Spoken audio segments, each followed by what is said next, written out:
So I got to go live tonight. It's not normal for me to go live on a random Monday night. I play my door a little bit, but I got to get some stuff off my chest. And the stuff I got to get off my chest is this whole Mets Yankee thing. It's crazy. Now, first off, Yankee fans took 2 out of 3 from the Mets. I guess that seems to be from listening to sports talk radio all day that that's what Yankee fans want. Good. You guys took 2 out of 3 from us. You know what that means? It means nothing in the grand scheme of things. You know what? I'm gonna do something right now for Yankee fans for a second. Yankee fans, this is for you. Instead of worrying about what's going on over there in Queens, this is what you be worrying about. Game one. Game one was a bad. Game one was a game where I was real psyched for. I was going to go in. The Mets were going to say, "All right, we're going to kick the Yankees' ass," but no. It's what you should be happy about. Aaron Judge, 2 for 4, 2 runs. Cody Bellinger, 3 for 5. Jason Dominguez had an RBI. Carlos Rodon pitched 5 innings, gave up 1 run, 5 strikeouts. Goldschmidt, 2 for 4, still kicking ass. Volpe still sucks, but you guys are gonna have to tend with that because he was supposed to be the second coming last year when you let him off, and then I guess he got a little stage fright, and then he became the Anthony Volpe that we are seeing today on the field that can't field, and he can't hit the side of a barn, can't hit a baseball, can't do nothing baseball like.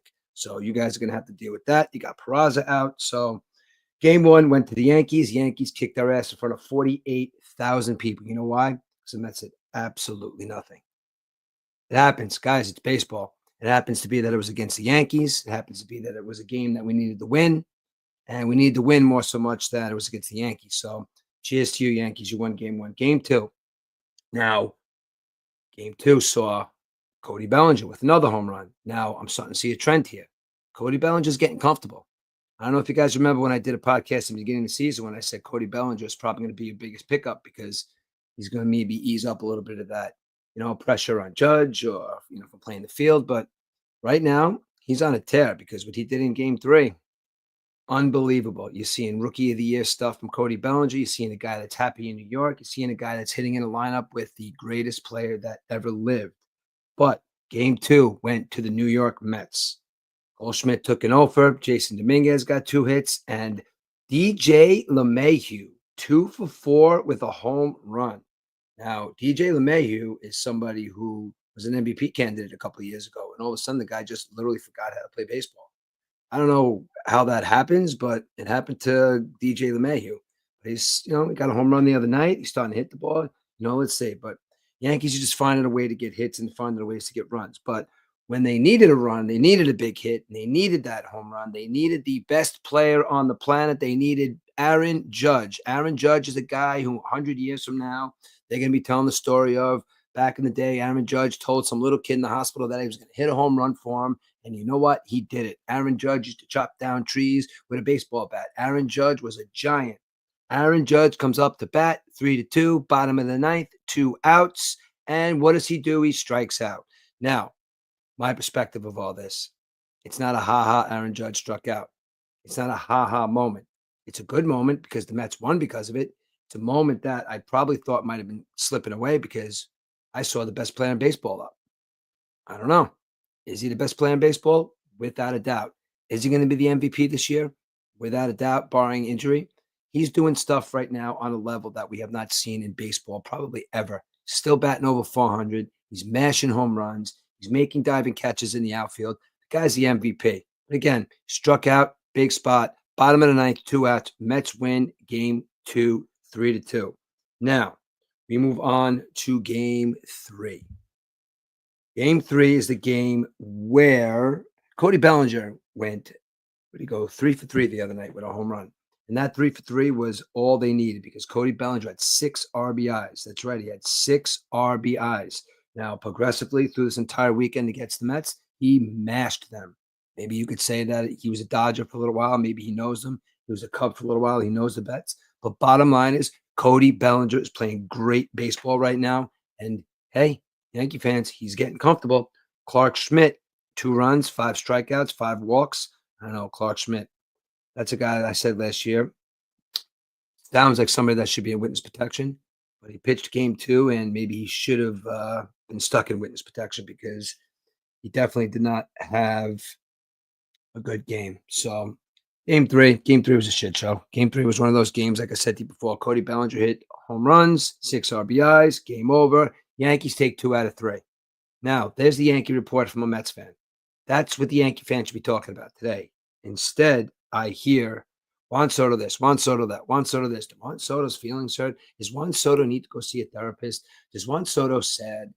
Why is Juan Soto not talking to the media? Why does Juan Soto say this? Why does Juan Soto walk like that? Why does Juan Soto sigh?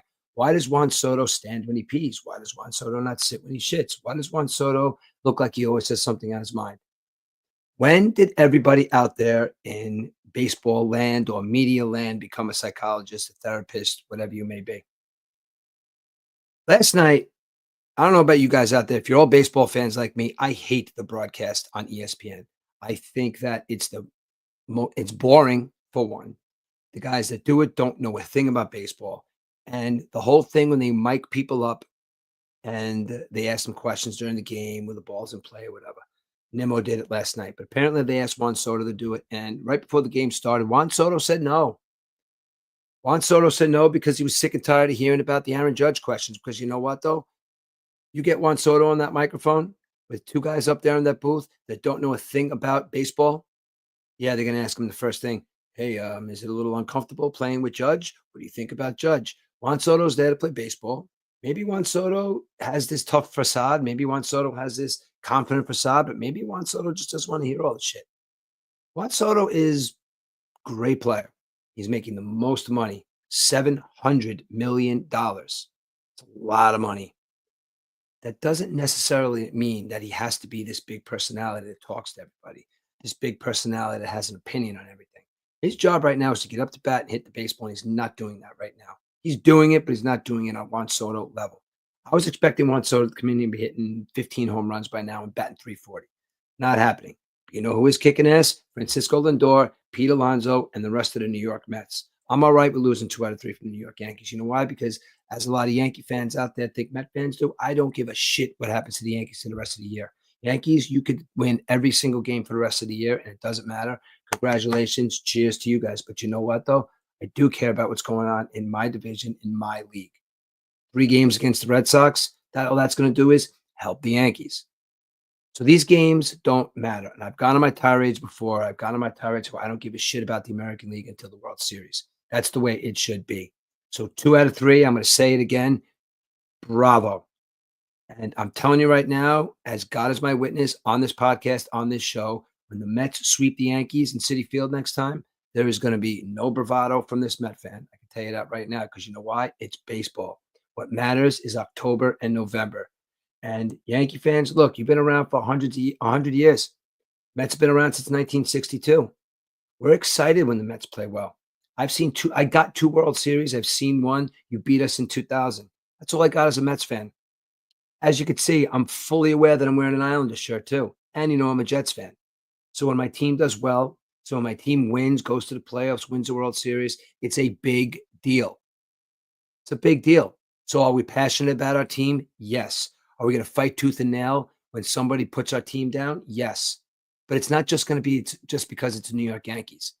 It's going to be because it's an adversary that's putting our team down, our fandom, something that we put our stamp on. Knicks fans, I'm not a Knicks fan by any stretch of the imagination. I'm a Celtics fan. But you know what, though? You motherfuckers showed up the other night. After watching that game the other night, look, I said on my give up. The Knicks kicked the shit out of them.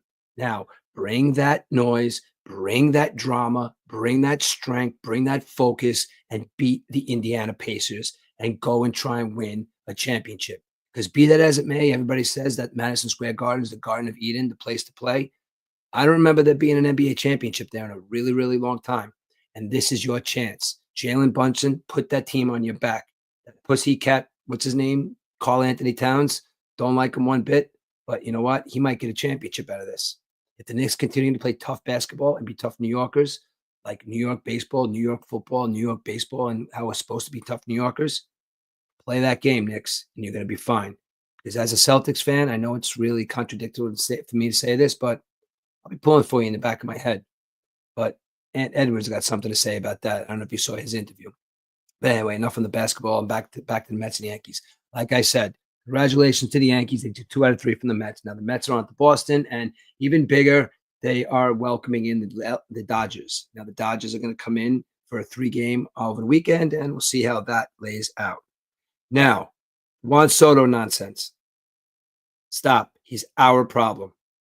Instead of saying, let's go Yankees and fuck Soto, worry about the Bronx. You're coming to Citi Field in a couple of weeks. Stop at Soto shit. You know why? Michael K., I got something to say to you. I know I got my little show here. I know hardly anybody watches this, but you know what, though? Michael K., one, Juan Soto wanted to be a Yankee. It was his family that chose the Mets. Somebody in the know told you that. Stop the bullshit, bro. Stop the bullshit. You got that Michael K. show that you've had on for years, and you got held up by your pants by Dan LaGreca. He carried that show. You are nothing but a shill for the New York Yankees. You are nothing but a guy who thinks you're in the know. You're a guy who thinks you know the Yankees organization. Oh, so just because you say Juan Soto wanted to be a Yankee, everybody's supposed to believe it? And there's one more thing. I still have no idea how you landed that hot wife of yours. What the hell is she seeing you? I don't know, but that's a puzzling thing that I've thought about for years. Well, back to your baseball prowess. You know what, though? You might be a big Yankee fan, and that's all you are. Okay? Dan LaGreca carried your show for years. You suck. And go back to doing what you do best, hide in obscurity and complain. So, Michael K., shut up. That's A, and I had to get that off my chest. So, as far as the Mets Yankee rivalry, don't care. There is no rivalry. You know what's a rivalry? Rivalry is back in the 70s when there's a big fat guy in a belly shirt that said Budweiser on it, drinking a Budweiser, smoking a cigarette with his big bushy mustache, rolling around on the ground with a guy with a Yankee jersey on with slick back hair, gold chains, hair all over his arms, 300 pounds, beating the shit out of each other because Bucky Dent just hit a goddamn home run. That's rivalry. This day and age, you don't know rivalry because toughness is gone from sports. It's fun to talk shit. It's fun to laugh. It's fun to joke. It's fun to say your team sucks. My team's better. Yankees got 27 World Series. Mets got 2. It is what it is. Yankees, you can have it. Mets, we're going to get it. So that's what I'm saying. So rivalry, that's rivalry. Two big fat guys rolling around, dumping beer on each other in the 8th inning of a Yankees and Red Sox game or a Mets and Phillies game or a Jets and Dolphins game, Giants, Dallas game, you pick it. Flyers, Rangers. Back then, those were rivalries. Today, everybody's too nice to have a rivalry. This is the Mostly Sports Talk Show. Big news coming soon. New co-host, new partner, and new look. Thanks for listening to the Mostly Sports Talk Show. I am Rich Murph. I'll see you soon.